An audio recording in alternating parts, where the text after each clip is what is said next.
नमस्कार मित्रांनो आता आलेलो आहे खेड तालुक्यातील बवळ या गावामध्ये. मित्रांनो, भैरवनाथ महाराजांची यात्रा उत्सव आणि बवळ केसरी 2026 2020 निबंधित बैलगाडा शर्यत बवळ या घाटावरती येत्या 6 जून आणि 7 जूनला होणार आहे. मित्रांनो, आज घाटात आलोय.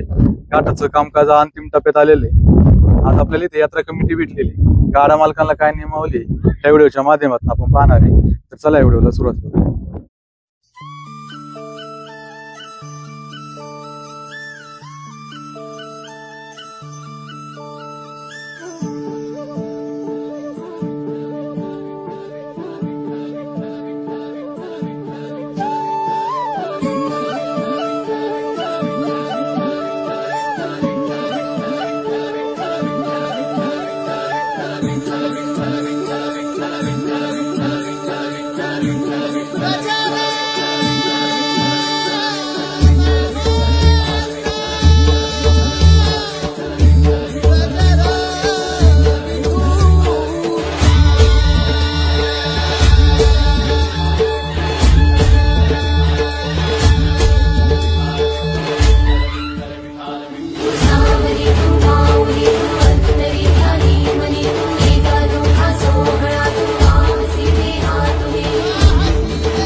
गंध फुलांचे मनात या सजले, सावळी काया वाळ माया मनी तुला पूजले, कृपा करी तू आम्हावरी. पाहुणे नमस्कार. नमस्कार. परिचय द्या पहिल्यांदा. संतोष आरेकर. माझं नाव संतोष आरेकर. आम्ही भैरवनाथ महाराजांच्या पांढरा उत्सवानिमित्त बवळ केसरी 2020 बैलगाडा शर्यत आयोजित केलेली. कसं आहे यात्रेचं नियोजन सांगा. 2020 बैलगाडा शर्यत आहे, 2 दिवस यात्रेचं स्वरूप आहे. कसं आहे, किती तारखेपासून यात्रा आहे? यात्रा 6 आणि 7 2 दिवस आहे. 180 असे 360 गाड्या आम्ही घेतलेले. तर त्यात पहिल्यांदा सिरियलला पहिल्याला 1 लाख रुपये, दुसऱ्याला 75,000 रुपये आणि फायनलला 16 बक्षीस आहे. 1 नंबरला बुलेट, 2 नंबरला स्प्लेंडर, तिथून पुढं 6 ते 9 नंबर पर्यंत HF डिलक्स, तिथून पुढे 2 कोटी मशीन, 2 फ्रीज, 2 LCD अशी एकंदरीत 16 बक्षीस आहे. कसं काय नियोजन केलंय मग गावाने तुमच्या?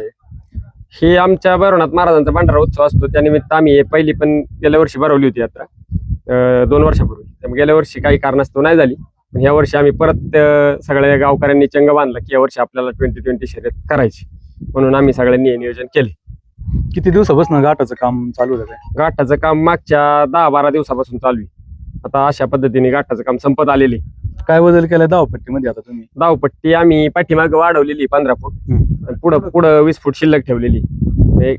निशाण पडल्यावर बैलांना 20 फूट पुढे पळायला जागा शिल्लक, आणि आळ्याचं सुद्धा एकदम प्रॉपर मध्ये नियोजन केले. आमचं सगळ्यात मोठं आळ आहे, जिल्ह्यातलं सगळ्यात मोठं आळ आमच्या गावचं.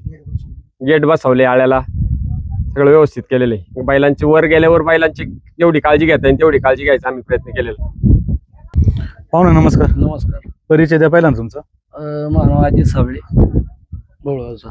कसं आहे रॅकचं नियोजन कसं असणार आहे तुमचं आता? रॅकवर आपले गावचे सत्यवान पानसरे असणार आहे माग, गाडी टोकन पद्धतीने सोडणार.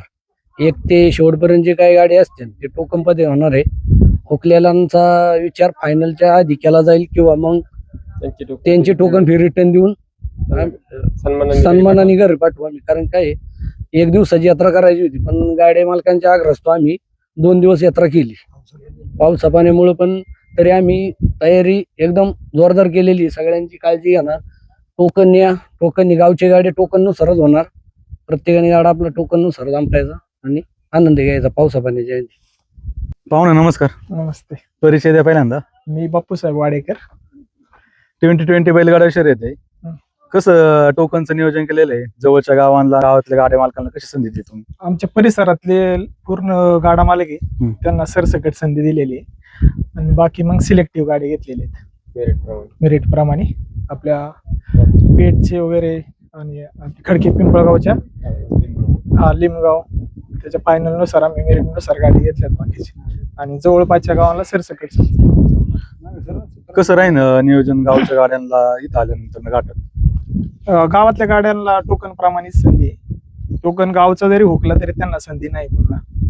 पाहुणे नमस्कार. नमस्कार. परिचय द्या पहिल्यांदा. मी गुलाब वाडेकर. घाटाची धावपट्टी कशी लावली जाणार आहे? घाट आपण 425 लावलाय. काटा 12 आणि 12.5 आणि आकावरती निशाण. आनंद शेठ नमस्कार. नमस्ते. काय राहीन गाडा मालकांना नियमावली आपल्याकडून? नियमावली ही अखिल भारतीयच्या नियमानुसार आम्ही पूर्ण प्रयत्न करण्याचा आमचा मानस आहे. दुसरा मुद्दा, टोकन हे टोकनप्रमाणेच आम्ही गाडी घेणार. तिथं कोणत्याही लहान असो किंवा बारीक असो कोणावर आम्ही अन्याय पाहुणे रावळे असो कोणावर होऊन देणार नाही. परत जे 1 ते जे काही 360 गाडी आहेत ते आम्ही टोकनप्रमाणेच पळवण्याचा आमचा मानस आहे. आता फक्त मित्रमंडळींना एकच विनंती आहे, पाहुणे रावळ्यांना एकच विनंती आहे की टोकनं ज्या ज्या परीने आलेली त्या परीने तुम्ही तुमची गाडी हे टायमात तुम्ही घेऊन यावे आणि यात्रा कमिटीला सहकार्य करावे. कारण हे दिवस आहेत पावसाचे. उद्या जर एखादा गाडा राहिला, फायनल कॅन्सल झाली तर नंतर काय होतं, नंतर त्याची चर्चा वेगळी झाली. त्याच्यामुळे आपल्या पाहुणे रावळ्यांनी किंवा मित्रमंडळींनी आपले जे टोकन असेल त्या टोकनावर आपण टायमावर यावे. त्याचं कारण असं आहे, कोण म्हणून आमची गाडी पंक्चर झाली, कोण आम्ही म्हणून ट्रॅफिकमध्ये, ज्यांनी त्याच्या पद्धतीने अर्धा तास 1 तास तुम्ही लवकर येण्याचा प्रयत्न करा. घाट सकाळी किती वाजता चालू आहे? घाट आमचा सकाळी आम्ही 7:30 वाजता चालू करण्याचा आमचा निर्धार आहे. गाडा मालकांनी जे टोकन आहे 1 ते 50 नंबरवाल्यांनी त्यांनी इथं 7:30 वाजता हजर राहायचं आणि यात्रा कमिटीला सहकार्य करायचं. सिरियल झाल्यानंतर फायनल गाडी घेतला. सिरियलला आम्ही ज्यावेळेस आमच्या ज्या बाऱ्या होती त्या घाटाच्या राजापासून आमची 16 बक्षीस आहे. तर आम्ही पहिल्या दिवशी 16 गाडी घेणार आणि दुसऱ्या दिवशी 16 गाडी घेणार. फायनलला काय नियमावली राहीन आपल्याला? फायनलला नियमावली अशी आहे, जी पहिल्या फेरीला जी काही 4 बैल असतील तीच फायनलला ग्राह्य धरली जाते. दुसरा मुद्दा, जर समजा कोणी जर बैल बदलला तर यात्रेचा इनाम वाटपापर्यंत आम्हाला जर कळलं, जरी आमच्या कानावाले किंवा आम्हाला जसं निरोप आला किंवा आम्हाला जर तसं निदर्शनात आलं, या फायनलच्या इनामापर्यंत आम्ही तो गाडा बाद करू शकतो. हा यात्रा कमिटीचा निर्णय. कांड्याची अट किती राहीन पहिली फेरी आणि कांद्याची पहिल्या फेरीला 70 फुटावर आहे आणि फायनलला 60 फुटावर आहे. आणि दुसरा मुद्दा म्हणजे आता जे काही 32 गाडी 2 दिवसा मिळून आम्ही 16 गाडी मेरिट प्रमाणे निवडणार आहे. म्हणजे ज्याचा अर्थ जे पहिले 16 गाडी असतील त्या 16 गाड्यांना आम्ही तो जो काय तो सेपरेट इनाम आम्ही ज्याची होईल त्याला देणार. त्याच्यातून जे 16 बाऱ्या राहतील, जे 16 जे बक्षिसात बसणार आहेत पहिल्या, त्यांचा जो काही सिरियलचा इनाम असेल, थोडक्यात जे काय 1000 रुपये येऊ 1500 रुपये तो त्यांना न देता जे फायनलला बाऱ्या पडलेले आहेत जे काय 16, तो इनाम आम्ही त्या 16 जणांना रिप्रेझेंट करणार त्यांना. परत फायनलला प्रत्येक बारीला एक सन्मान चिन्ह आहे. आणि सांगायचं म्हणजे सर्व गाड्यांना हात जोडून विनंती आहे की आम्ही पण प्रत्येक घाटात असतो, सगळेजण गाडा मालक असतात, की ज्याला जे टोकन दिलेले त्यांनी त्या टोकनावर येण्याचा प्रयत्न करावा. यात्रा कमिटीला त्यांनी सहकार्य करावा. नाहीतर इथं आल्यावर आम्हाला थोडासा उशीर झाला आणि तुम्ही गाडा घालून द्या, तसलं काही कृपया करून होणार नाही. जो तुम्हाला नंबर आलेला आहे तुम्हाला त्याच नंबरावर तुम्हाला यावं लागेल. ही यात्रा कमिटीची तुम्हाला कळकळीची विनंती. पहिल्या दिवशी 2 घाटाचा राजा बक्षीस आहेत. आकर्षक बारी 2 दिवसा मिळून ज्याची आकर्षक बारी होईल त्याला ती आम्ही देणार. लाईव्ह प्रेक्षेपण कोणत्या चॅनलवर? लाईव्ह आपले अखिल भारतीयचं युट्यूब सौजन्य आपलं सूरज भाऊ भूमकर आणि रामकृष्ण ठाकर. निशाणावरती आणि गडावर कसं काम करायचं? निशाणावर हिंद केसरी निशाण बहादर बंटीदादा साबळे आणि हिंद केसरी गाड्या मास्तर नितीन शेट्टी हे गाड्याचं कामकाज पाहणार आहे. पाहुणा नमस्कार. नमस्कार, परिचय द्या पहिल्यांदा. मी चर्मन वाडेकर. तर यांच्या समजात मीच मोठा आहे टोपीवाला. ही समधी हेच आहे, आता आल्या टोप्या बा. कसं आहे गाडा मालक येणार आहे, गाडा मालक आल्यानंतर धक्के वगैरे कुठे केलेली आहे तुम्ही? तर या बाजूने गाड्या मालकांना कितीही गाड्या आल्या आणि जरी पर्दा खेळला उभ्या केल्या, बाकीच्या गावांमध्ये काय होतं, पुकारून सांगायला लागतं की ही गाडी काढा, त्या नंबरची काढा. तसं आमच्या इथं जरी दाख्याला राहिल्या, दाख्याचा आनंद वाडेकरांनी एक दिवस नुसतं धकच करीत होतो. ते काय, त्यामुळं गाड्या मालकांना काही अडचण नाही, खूप पटांगाने. आधी मध्ये जर गाडी जर घेतली तर त्याच्यावर कसं राहील काय? नाही आधी मध्ये घेणारच नाही. आमचा माणूस मागे योकच राहणार.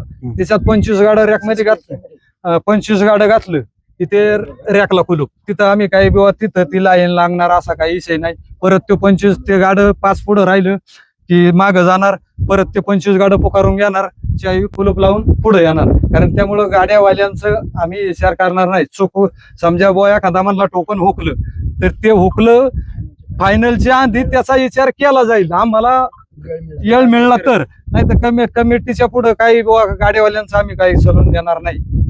गाड्यावाल्यांनी त्यांची नोंद घ्यायची. व इथं 7ला करणार आहे चालू, ते इथं जरी 5ला आलं तरी आमची कमिटी इथं 5ला घाटात अजून आहे. बरोबर आहे कुठं हो? टायमर सिस्टीम कसा राहील? टायमर 3 मिनिटाचा राहील. पहिली फेरी 3, पहिले फायनलला 4 मिनिटाचा फायनल. फायनलला 4 मिनिट. फायनलला बी बाबा त्याची समजा एखादी बारी आरोळी झाली आणि नाही का आता काही गाठांनी होते, परत त्याला संधी. आरोळी घड्याळ लागला, आरोळी झाली, तो कोठला असला, बारका असला, मोठा असला, त्याला चान्स नाही. कारण बाकीच्या गाड्यावालं माग राहणारच फायनल आणि दिवस गेलेला असतो. नाही त्यांच्या बुवा ते परत म्हणायचं बुवा मी बुवा याला गावकऱ्यांकडे जायचं, आयला माई आरोळी झाली, मा बैल उभा राहिला, मग आमच्या गावकऱ्यांनी त्यांचा पुढे आणायचा. त्यामुळं आम्ही गावकऱ्यांचा निर्णय झालाय. आरोळी झाली, फायनल असू, सिरियल असू, घड्याळ लागलं, विषय त्याचा कट, त्याला परत चान्स नाही. हा बॉल लेट आला एखादा आमच्या आबाई फायनलच्या आधी मिळली संधी तर त्याचा विचार करणार आमची कमिटी. टोकन फी देणार आणि माग राम राम त्याला नारळ देऊ, राम राम. टायमर सिस्टीम 3 मिनिटाचा ठेवलेला आहे. तर गाडा मालकांना समान न्याय द्यायचं कामकाज कसं राहील 3 मिनिटात? आता ते 3 मिनिटाचं काम 3 मिनिटाचं देण्याचं कारण असं आहे, हे बैलगाडा गाडी जास्त झालेली आहेत. आम्हाला शक्यतो एकच दिवसाची 100-150 गाड्याची घ्यायची होती. पण नशिबाने गाडा मालकांचा एवढा आग्रह होता, जवळजवळ 750 लोकांनी फोन केले होते.